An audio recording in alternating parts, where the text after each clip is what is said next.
Man United 0, Crystal Palace 2. Pathetic today. Really, really shocking. For me, Flex, it starts with the team selection now. When I was walking up to the stadium, when I saw Cobby in the 9, for what's Amorim playing at? Like, you're playing against one of the most physical sides in the Premier League, right?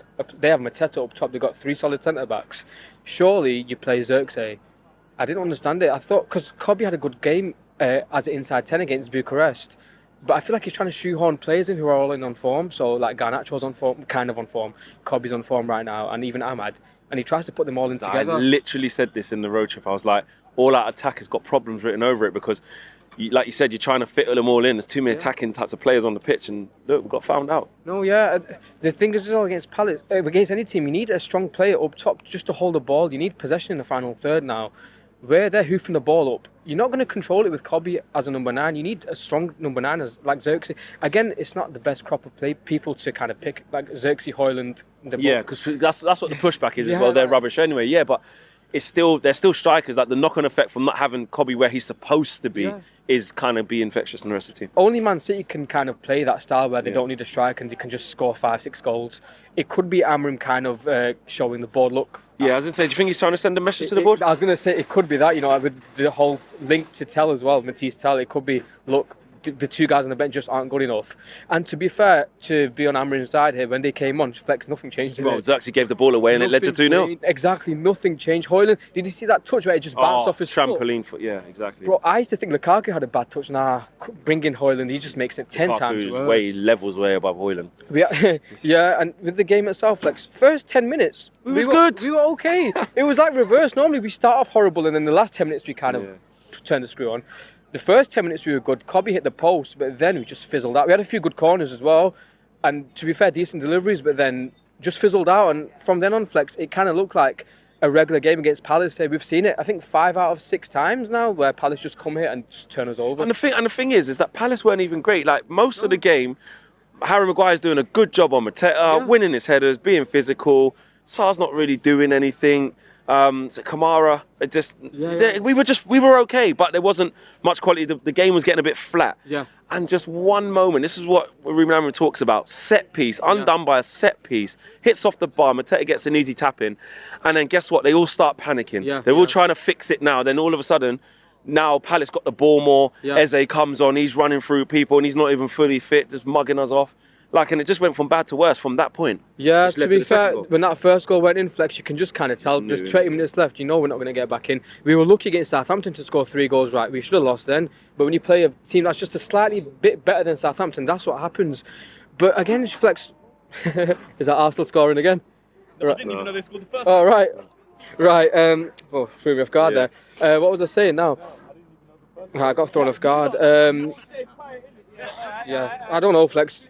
It's just horrible, but I'm not surprised at all. You come to Old Trafford, if you're playing anyone in and around you, you're going to lose, Flex, but it's normal service resumed. Palace come here for an easy day out, an easy 3 points. I don't know if you watched the Everton game yesterday, Flex, but do you remember our own James Garner? Yeah. Right, bro. What a ball he plays as well. We don't have anyone in the middle who can pass through the lines, and that's another problem, even at the back. I know Yoro's a young kid, but when he's scared to pass forward.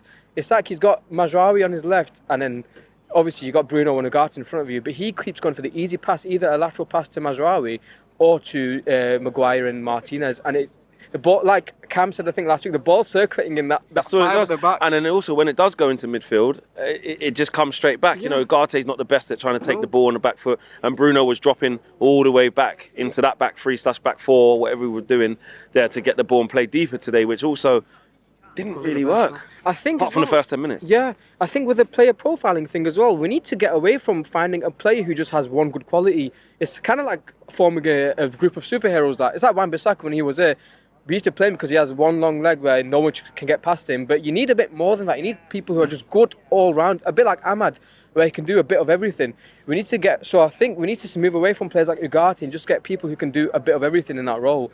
What else was I going to say now? Again, Flex, I said this in my last fan cam, right, with Amorim.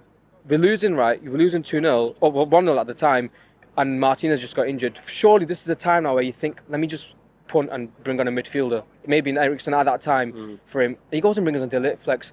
You're losing 1-0. What are you defending? You're losing. You can't defend a loss.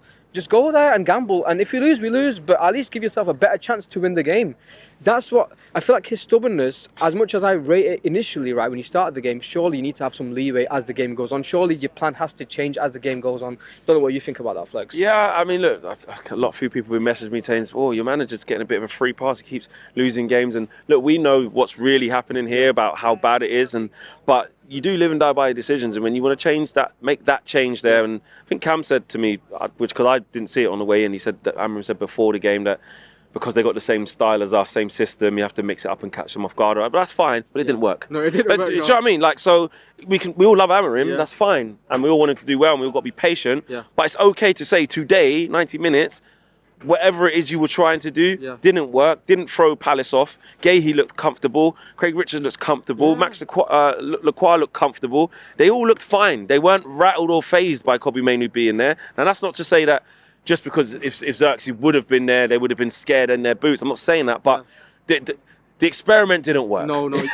It didn't work. That's what I messaged my mate just after the game. I said experiment FC because you know how I said Amram, people say Amram's got a free pass, right? So I feel like he's heard that himself and he's thinking, right, let me just try shit until the end of the season and see what works. Now, clearly, Kobbie in a 9 doesn't work, so just don't try it again. Like, give yourself the best chance to win a game. Europe's, as much as I hate it, Europe, as in even the Conference League, is still on the cards, right? But I don't think Amram wants it. I think he just wants to stay out of the top 8 and just mix the match and see what he can do in summer. But without Europe, I don't know what budget we'll have at summer. Oh shit, we've got Rude as well next.